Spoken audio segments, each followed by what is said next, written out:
Aleluya, aleluya, eres digno, Señor. Shalom buat kita semua. Tuhan Yesus memberkati. Kita bersyukur masih ada kesempatan kita beribadah bersama, baik yang sudah berkeluarga maupun yang belum berkeluarga. Pagi hari ini kita mau belajar dari firman Tuhan yang terdapat dalam Habakuk pasal yang kedua ayat 20. Tetapi Tuhan ada di dalam bait-Nya yang kudus, berdiam dirilah di hadapannya, ya segenap bumi. Terima kasih, silakan duduk.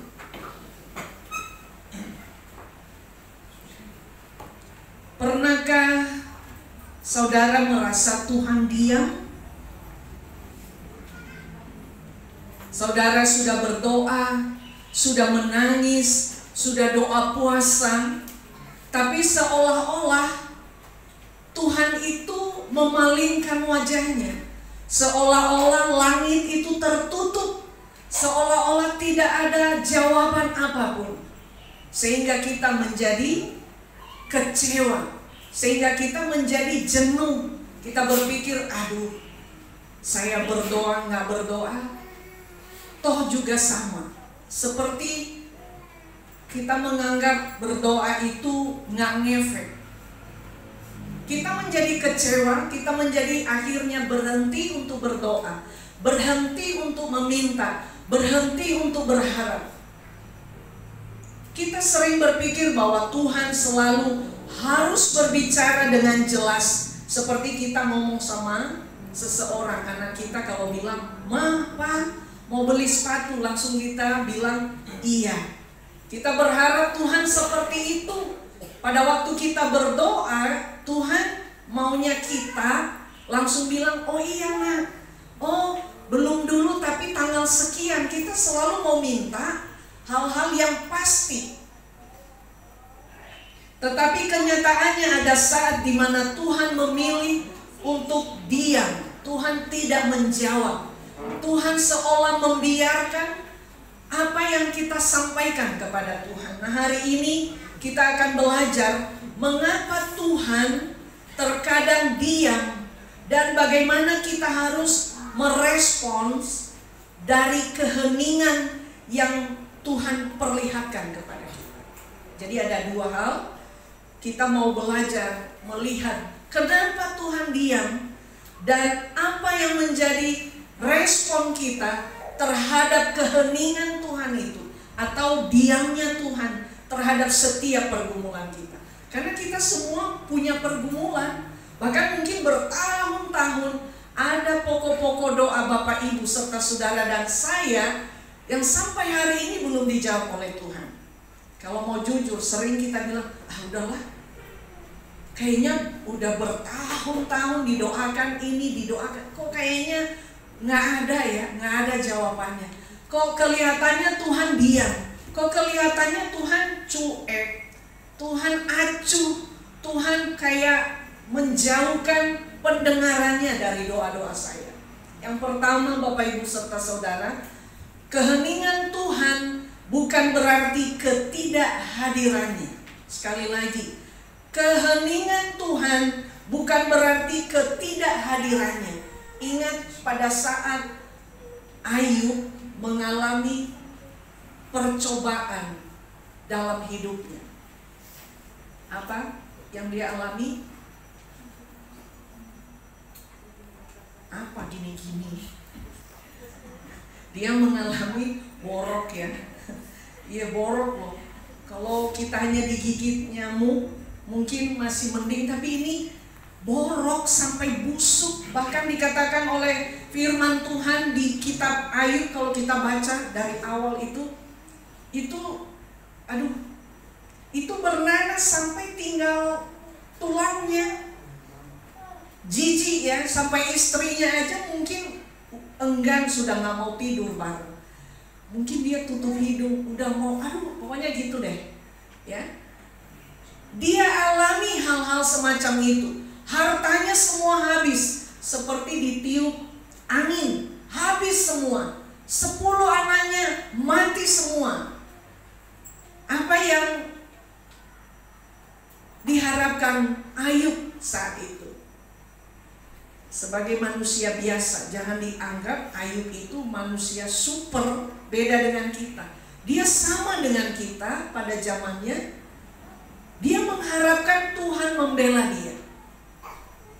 Dia mengharapkan Tuhan mendengar doanya.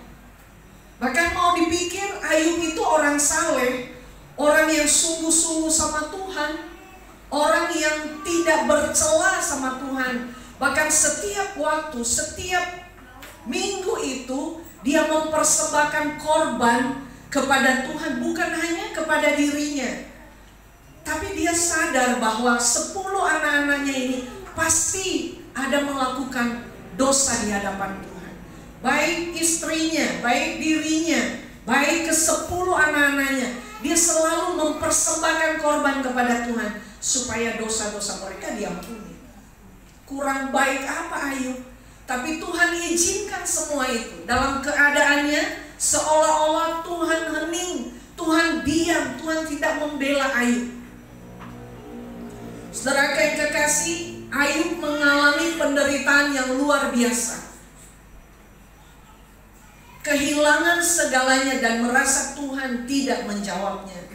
Namun Bapak Ibu serta saudara dan saya, perlu kita harus mengingat bahwa meskipun Tuhan tampaknya diam, Dia tetap mengawasi, memantau dari jauh, memantau dari sorga apa yang sedang dialami oleh Ayub, apa yang sedang kita alami saat ini. Mungkin sampai air mata kita udah gak bisa keluar, saking kita sudah menganggap persoalan kita, pergumulan kita itu tidak pernah terjawabkan. Seperti yang saya bilang tadi di pendahuluan, sampai kita jenuh, sampai kita berpikir udahlah, mungkin Tuhan nggak mau dengar doa saya. Akhirnya kita menyatakan diri Tuhan itu tidak membela kita. Ingat, Tuhan itu mengawasi hidup kita, mengawasi Ayub. Apakah Tuhan nggak tahu Ayub mengalami hal itu? Sampai istrinya meninggalkan dia, dia sendiri. Terus dia punya teman, ada 3, juga seperti itu. Bahkan menyuruh dia, itu pasti karena dosamu. Ingat ya, selalu kalau kita mengalami pencobaan, kita mengalami sakit, itu bukan karena dosa kita, tapi Tuhan mengizinkan itu karena Tuhan punya rencana, ingin menyatakan kuasanya di balik masalah kita, di balik sakit penyakit kita. Memang ada penyakit karena dosa, kesalahan kita, tapi ada juga penyakit karena Tuhan ingin menyatakan kuasanya atas diri kita. Amin. Pelajaran yang kita bisa lihat di sini bahwa Tuhan tidak pernah meninggalkan kita, meskipun kita merasakan seolah-olah Tuhan meninggalkan kita. Kita buka Ibrani pasal yang ke-13 ayat 5b. Ibrani pasal yang ke-13 ayat 5b, saya bacakan untuk kita. Karena Allah telah berfirman, Aku sekali-kali tidak akan membiarkan engkau, dan aku sekali-kali tidak akan meninggalkan engkau. Tuhan itu tidak akan pernah meninggalkan kita. Saya mau mengulang lagi. Keluarga kita, orang tua kita bisa meninggalkan kita karena mereka dipanggil oleh Tuhan. Ya, pasangan kita boleh meninggalkan kita karena mereka dipanggil oleh Tuhan. Atau mungkin pasangan kita meninggalkan kita karena sesuatu hal. Anak-anak kita meninggalkan kita karena mungkin mereka sudah berkeluarga. Maka kita akan merasakan sendiri, seolah-olah tidak ada lagi yang membela kita. Karena apa? Tuhan itu kan roh, nggak bisa kita lihat, ya. Nggak bisa kita lihat, tapi kita bisa merasakan. Kalau kita sadar bahwa Tuhan itu Immanuel, maka kita tidak akan pernah kecewa sama Tuhan, karena Dia ada bagi kita.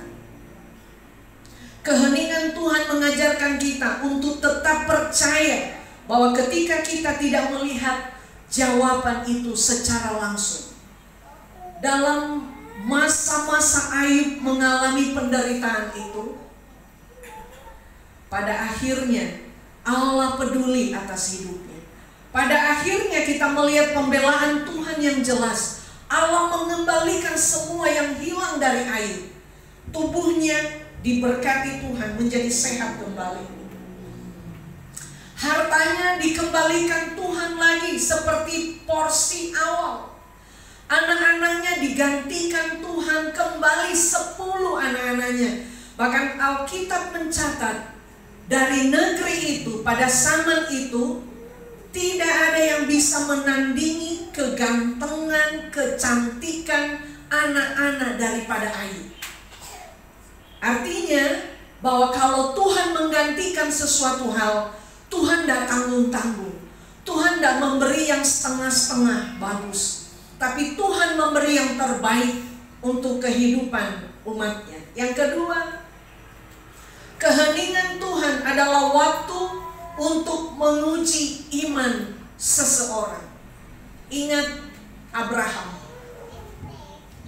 Abraham itu pada waktu dipanggil Tuhan keluar dari Ur Kasdim, Tuhan bilang, kamu pergi. Tuhan janjikan lagi, banyak janji Tuhan sama dia. Aku akan membuat kamu menjadi bangsa yang besar. Sampai dia usia berapa? 90 tahun. Ya ampun, enggak juga. Dia mungkin gini berpikir, Tuhan bilang mau jadikan saya bangsa yang besar. Kan biasanya untuk mengembangkan sebuah keluarga harus ada anak kan ya. Entah itu mau laki perempuan, di hadapan Tuhan itu sama. Itu manusia tuh yang membeda-bedakan. Anak laki-laki lebih berharga dari anak perempuan, atau anak perempuan lebih berharga dari anak laki-laki. Padahal itu semua sama di mata Tuhan. Nah Bapak Ibu serta Saudara, janji-janji Tuhan kepada Abraham. Abraham menantikan setahun, 2 tahun, 10 tahun, 20 tahun, 40 tahun. Dia bilang, benar gak ini janji Tuhan? Mau jadikan saya bangsa yang besar, anak aja gak punya. Saking tidak sabarnya, istrinya Sarah memberikan pembantu sama suaminya supaya dihampiri punya anak. Apakah Tuhan bohong? Apakah Tuhan itu lupa janjinya? Tuhan itu gak pernah lupa, tapi Tuhan memantau. Tuhan mau melihat, mau menguji apakah Abraham ini tetap percaya terhadap janji Tuhan. Gimana enggak luar biasa Tuhan bilang, aku akan membuat keturunanmu seperti pasir di laut. Aku akan membuat keturunanmu seperti bintang-bintang di langit. Sampai Tuhan itu bawa keluar itu Abraham malam hari. Coba hitung itu bintang. Bisa kamu hitung? Enggak bisa Tuhan. Seperti itu keturunan. Tapi dia hanya, pikiran manusia itu terbatas. Dia hanya melihat dalam keadaan dirinya. Nggak mungkin. Saya udah tua, udah 80 tahun Tuhan, mana mungkin saya subur lagi. Mana mungkin Tuhan. Tapi lihat pada usia keberapa Abraham memiliki anak. Masih ngomong, udah gak cocok anak itu mah. Cocok apa? Cicit. Ngomong. Lihat, di usia-usia yang bagi manusia mustahil, Tuhan lakukan hal-hal yang luar biasa dalam hidupmu. Mungkin saat ini engkau belum terima jawaban itu, tapi suatu saat Tuhan akan membuat bibirmu terangkat, dua-duanya menjadi sumringah. Engkau akan bilang, Allahku dahsyat, luar biasa, dan itu enggak mustahil bagi Tuhan. Asal apa? Kita bertahan terhadap ujian iman kita. Tuhan berjanji kepada Abraham, namun bertahun-tahun Tuhan seolah-olah diam dan janji itu belum digenapi. Kejadian 15 ayat 6 dikatakan, Lalu percayalah Abraham kepada Tuhan, maka Tuhan memperhitungkan hal itu kepadanya sebagai kebenaran. Abraham belajar percaya kepada Tuhan sekalipun belum melihat bukti secara langsung. Dan itu tidak mudah untuk kita sekarang ini. Nggak mudah. Apa? Tuhan bilang saya menjadi orang besar, Tuhan akan mengangkat saya sebagai seorang pemimpin dalam sebuah perusahaan. Nggak mungkin Tuhan. Usia saya udah segini Tuhan. Masa Tuhan di atas usia 40 ke atas Tuhan mau mengangkat saya menjadi pemimpin sebuah perusahaan? Apa yang mustahil bagi Bapak Ibu? Nggak ada yang mustahil sama Tuhan. Kenapa kita suka mengecilkan apa yang Tuhan nyatakan bagi kita? Kita sebenarnya yang kurang percaya. Kita sebenarnya yang kurang yakin bahwa Tuhan kalau menyatakan sesuatu Dia pasti lakukan bagi kita. Percaya sekalipun belum melihat. Keheningan Tuhan menguji apakah kita percaya kepada janjinya atau hanya mencari tanda-tanda. Kan kita suka begini ya. Kalau saya berpikir pada waktu Abraham nyatakan itu kepada Sarah, istrinya, kata Tuhan, Dia akan buat keturunan kita seperti bintang di langit dan pasir di pantai. Mungkin Sarah saat itu dia tertawain, dan betul dia tertawain kan? Gila ini opa Abraham, masa saya ini udah tua, udah mati haid, udah menopause, bagaimana mungkin? Nggak percaya. Tetapi manusia hanya melihat tanda-tanda yang terbatas. Dari bulan pertama Abraham mungkin perhatikan perut istrinya, belum. Bulan kedua, bulan keempat, belum. Perut si Sarah belum menggelembung begitu. Itu kan tanda orang hamil kan? Itu kan orang hanya mau cari tanda-tanda. Tapi pernah nggak dengar ada orang yang dia nggak tahu hamil, tapi sebenarnya dia hamil? Ada loh. Ada orang yang nggak sadar dia hamil, tapi dia hamil. Jadi tidak selalu tanda itu menunjukkan sesuatu hal itu benar. Tapi manusia banyak mencari tanda aja. Gimana ya? Saya kok masih tetap karyawan aja. Tuhan bilang, aku akan mengangkat engkau menjadi kepala dan bukan ekor. Kita mulai ragu. Masa sih Tuhan? Sekian ribu loh Tuhan, ini karyawan, mana mungkin saya bisa diangkat jadi direktur, mana mungkin saya bisa diangkat jadi manajer, mana mungkin saya diangkat sebagai bla bla bla bla bla bla. Kita semua memustahilkan semua itu. Ini pikiran manusia ini terbatas. Pikiran kita ini kan sudah tercemar dengan dosa-dosa, sehingga itu yang membatasi kita bisa melihat kuasa Allah. Tapi kalau kita percaya, itu akan terjadi bagi kita. Makanya Tuhan bilang, apa yang tidak pernah engkau taruh dalam hatimu, apa yang tidak pernah kamu pikirkan, itu Tuhan bisa buat kepada orang-orang yang mengasihi Tuhan. Artinya mengasihi Tuhan, percaya kepada firman Tuhan, percaya kepada janji Tuhan, tidak meragukan apa yang Tuhan janjikan.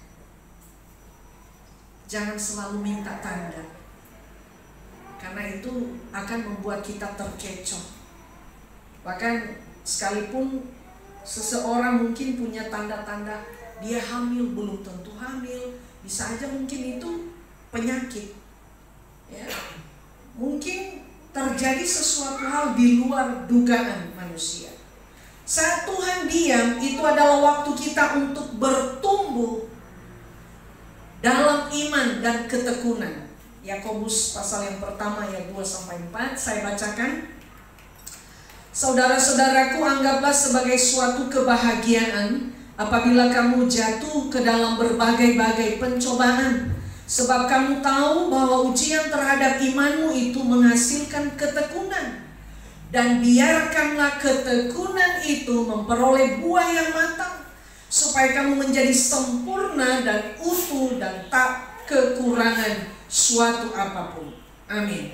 Ini pada waktu kita menghadapi pencobaan, pada waktu doa-doa kita belum dijawab oleh Tuhan, pada waktu kita belum melihat tanda-tanda mujizat itu terjadi dalam hidup kita, kita harus yakini itu bahwa Tuhan membawa kita dalam keheningan itu supaya kita bertumbuh dalam iman kita kepada Kristus.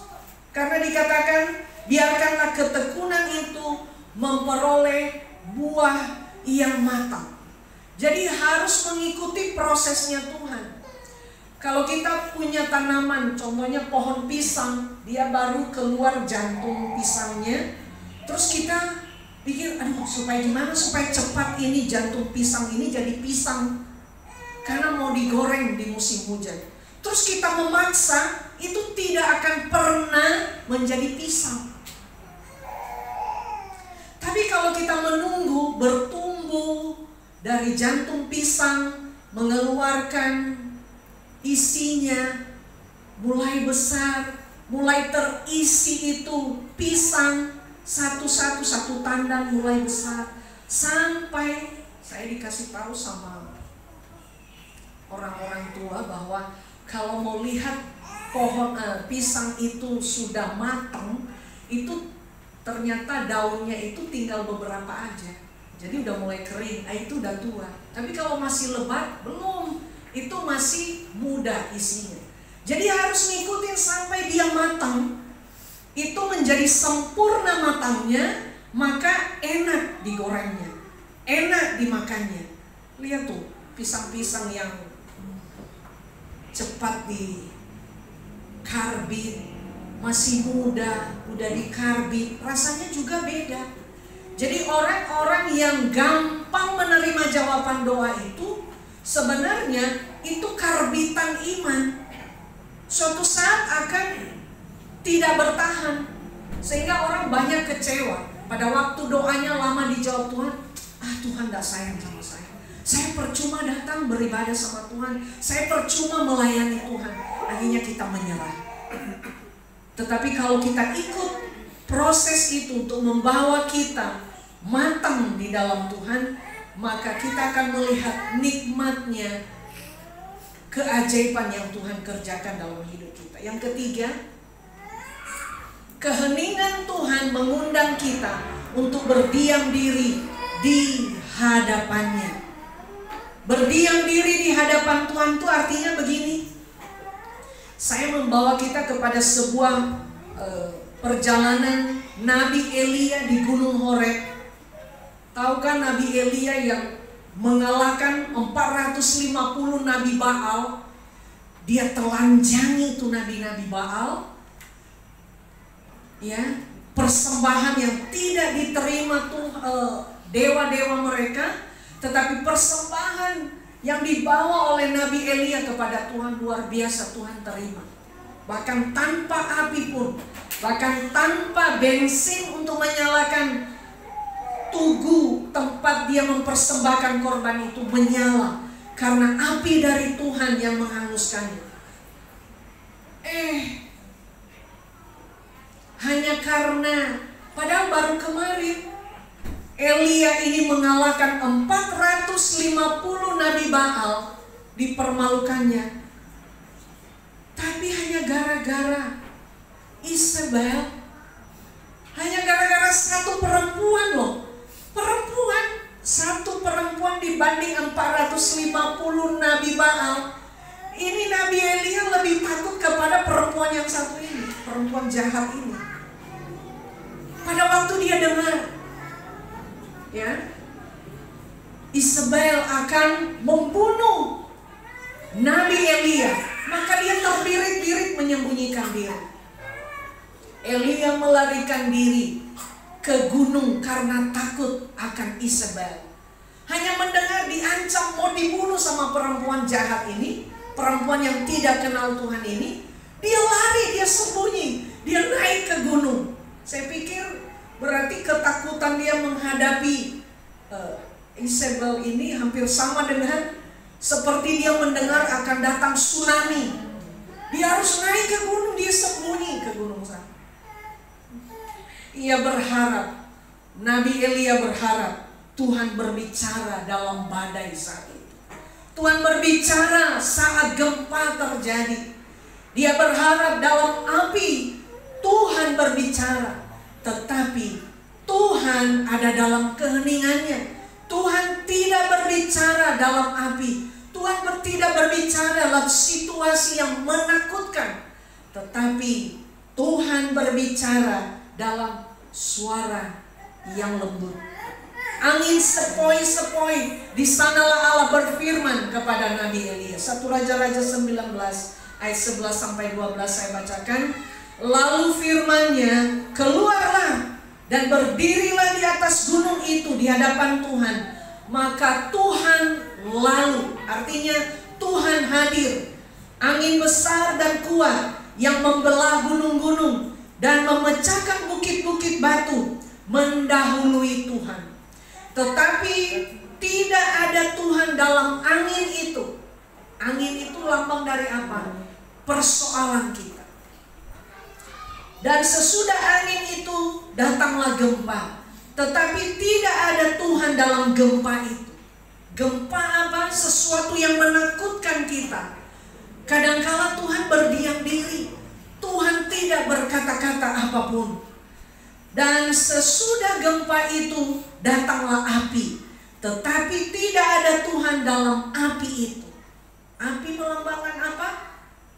Kita punya sesuatu yang membuat kita menjadi emosi, yang membuat kita tidak tahan menghadapinya. Tetapi Tuhan tidak ada dalam api itu. Lihat kalimat terakhir. Dan sesudah api itu datanglah bunyi angin sepoi-sepoi basah. Saudara, dalam kepanikan kita, dalam masalah yang besar, kadang-kadang Tuhan hanya melihat. Saya mau lihat dulu anak saya ini masih mengandalkan saya apa tidak. Tuhan berdiam diri. Tapi Tuhan bisa berbicara dalam bunyi angin sepoi-sepoi basah. Sepoi-sepoi itu lembut sekali suara Tuhan. Kita dituntut bagaimana kita bisa mendengar suara Tuhan yang begitu lembut itu. Artinya kita perlu menaruh telinga kita kepada Tuhan untuk mendengar apa yang Tuhan mau. Kita perlu berdiam diri. Tidak selalu doa itu harus kita ucapkan dengan bahasa manusia.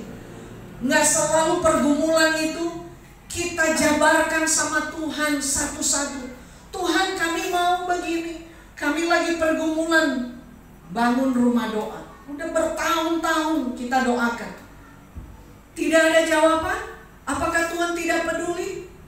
Tapi ingat firman Tuhan bilang, Allah berbicara dalam angin sepoi-sepoi. Allah begitu lembut. Mungkin Tuhan udah bilang, sabar, waktuku bukanlah waktumu. Tapi kita gak peduli. Kita gak sempat dengar itu. Karena apa? Kita sedang panik. Orang kalau sedang panik, disuruh apapun gak akan kedengaran. Tetapi kita perlu berdiam diri sama Tuhan.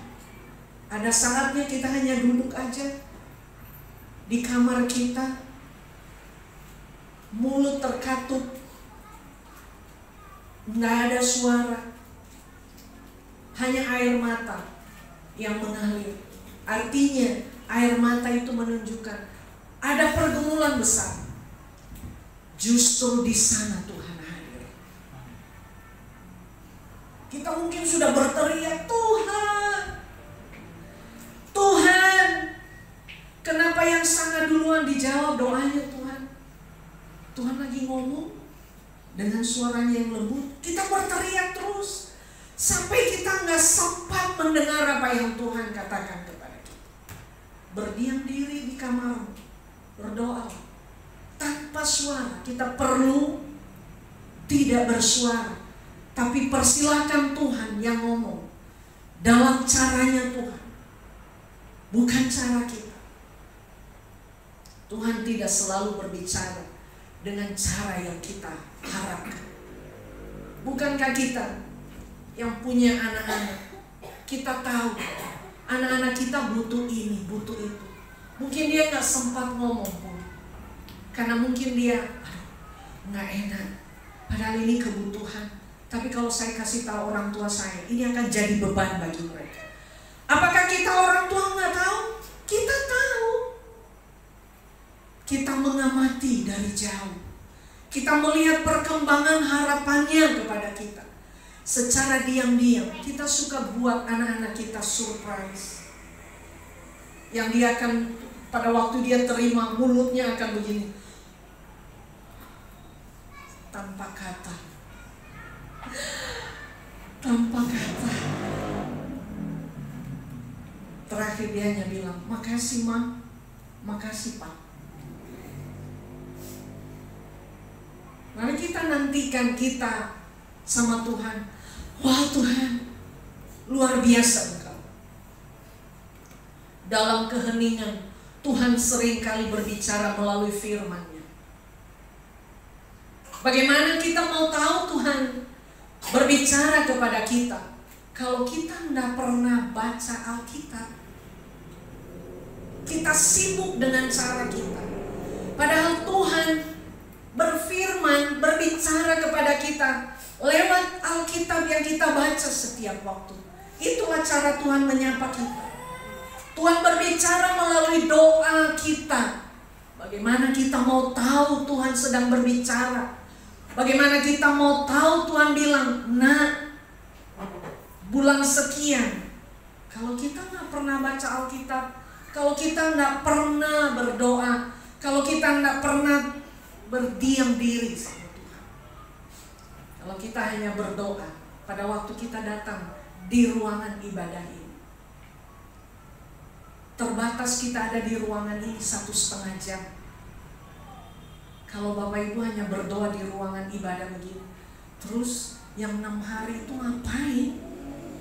Apakah kita berpikir bahwa tempat ibadah atau gereja itu adalah tempat mujarab doamu dijawab Tuhan? Salah besar. Justru doa-doa kita di rumah kita pun, banyak waktu kita berdoa sama Tuhan. Kita perlu belajar untuk berhenti berbicara. Jangan kita ngomong terus, Tuhan, Tuhan, oh Tuhan, oh Tuhan. Kalau pokok doanya 10 semua dijabarin, apa Tuhan itu emang gak tahu ya? Tuhan itu tahu. Bila perlu tulis di kertas, berlutut sama Tuhan, taruh di depanmu. Tuhan, ini doa saya. Tuhan, kami rindu punya rumah. Tuhan, kami rindu punya keturunan. Tuhan, saya rindu melayani Tuhan. Tuhan, saya rindu begini, begini, begini sama Tuhan. Taruh, serahin sama Tuhan. Tuhan, aku gak sanggup lagi sebutin ini satu persatu. Aku mau serahkan sama Tuhan. Berdiam diri. Perlu kita diam, gak usah ngoceh, tapi kita berdiam diri. Kita mempersilahkan Tuhan tahu apa yang menjadi pergumulan kita. Yang keempat, keheningan Tuhan membuka jalan bagi rencananya yang lebih besar. Contoh, Yesus pada waktu di kayu salib. Saat Tuhan Yesus di kayu salib menjadi manusia, menggantikan kita, Ia berseru kepada Bapanya yang di sorga. Dalam Matius pasal yang ke-27 ayat 46 dikatakan begini.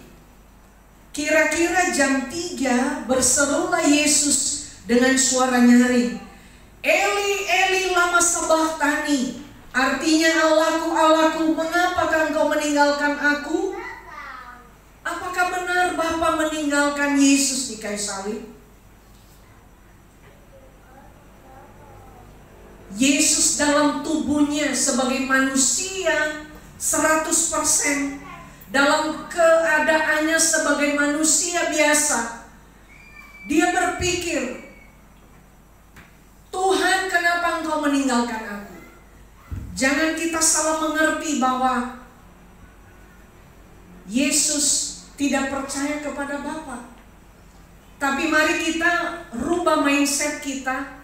Yesus itu pengganti kita.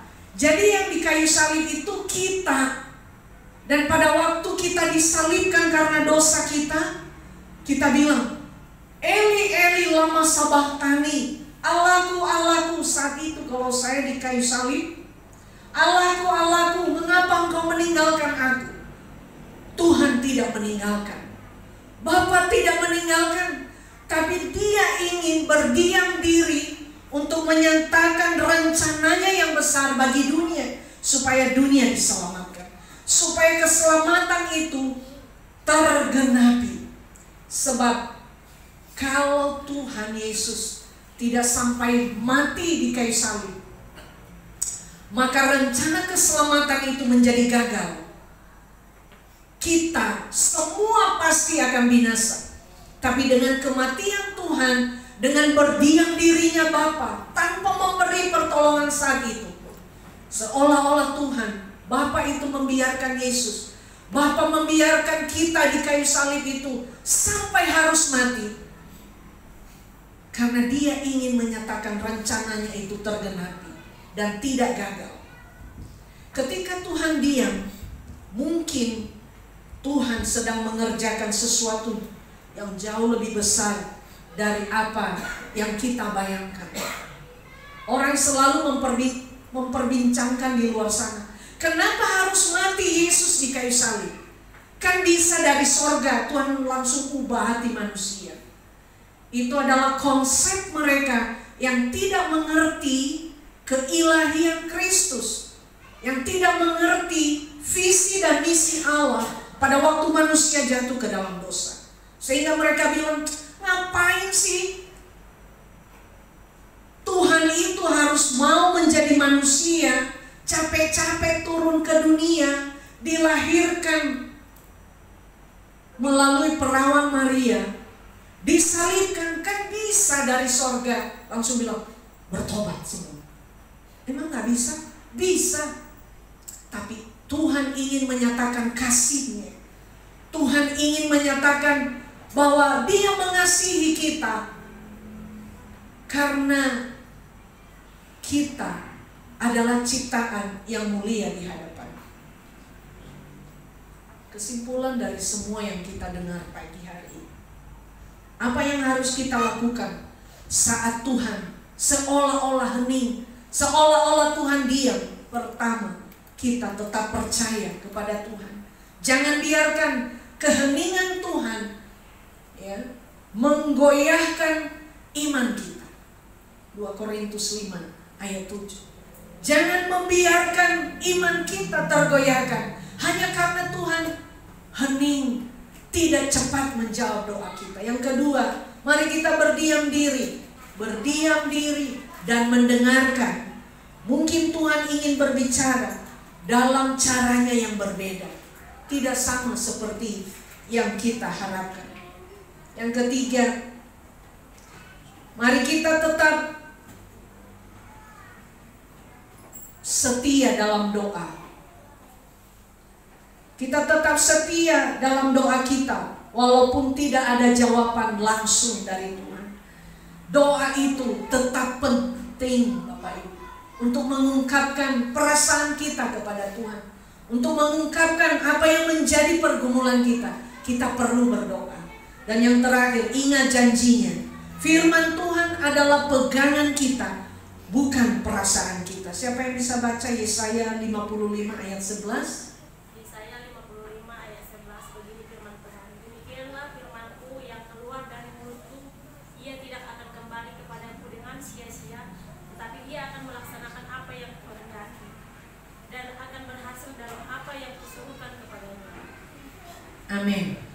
pasti tepat pada waktunya untuk kita.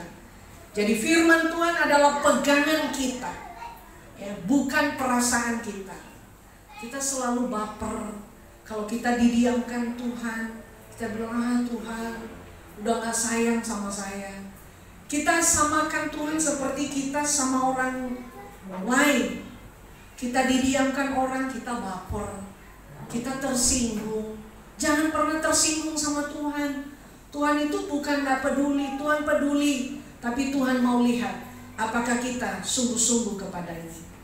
Penutup dari firman Tuhan pagi ini, jika hari ini saudara merasa Tuhan diam, ingatlah Dia tetap ada. Dia sedang bekerja dalam hidup saudara meskipun tidak melihatnya. Percayalah bahwa keheningannya bukan penolakan, tetapi undangan untuk dekat dengannya. Puji nama Tuhan. Mari kita berdiri, kita angkat satu pujian tangan Tuhan. Apa yang kau alami kini, nyanyikan pujian ini sebagai doamu. Imanmu akan timbul pada waktu engkau bernyanyi sungguh-sungguh kepada Tuhan. Haleluya.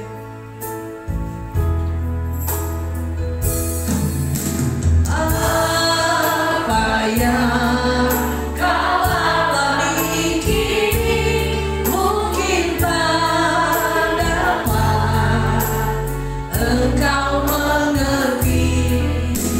Satu hal tanamkan di hati, indah semua yang Tuhan beri. Tuhanmu tak akan memberi.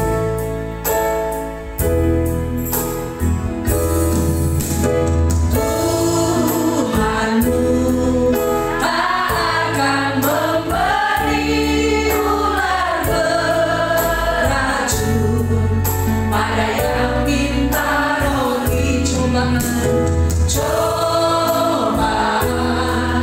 yang engkau alami tak melebihi kekuatanmu. Mari angkat tanganku, katakan, ada Tuhan sedang merentah suatu karya yang aku lihat. Saatnya kan dinanti, kau lihat pelangi kasih-Nya. Sekali lagi pujian ini. Haleluya.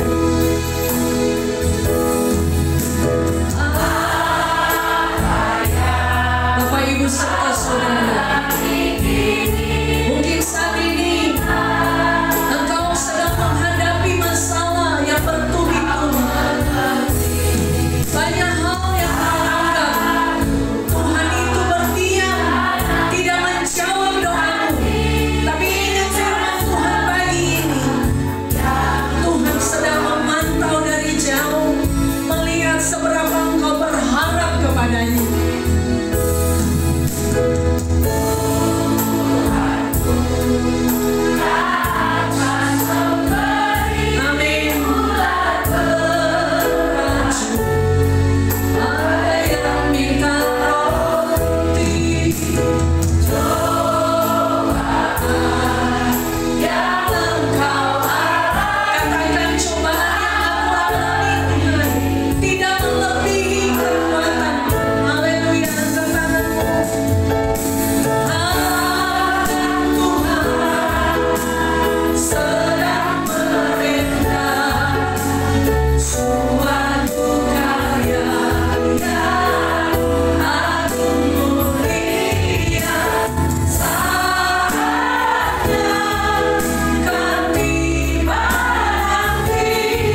pelangi kasih.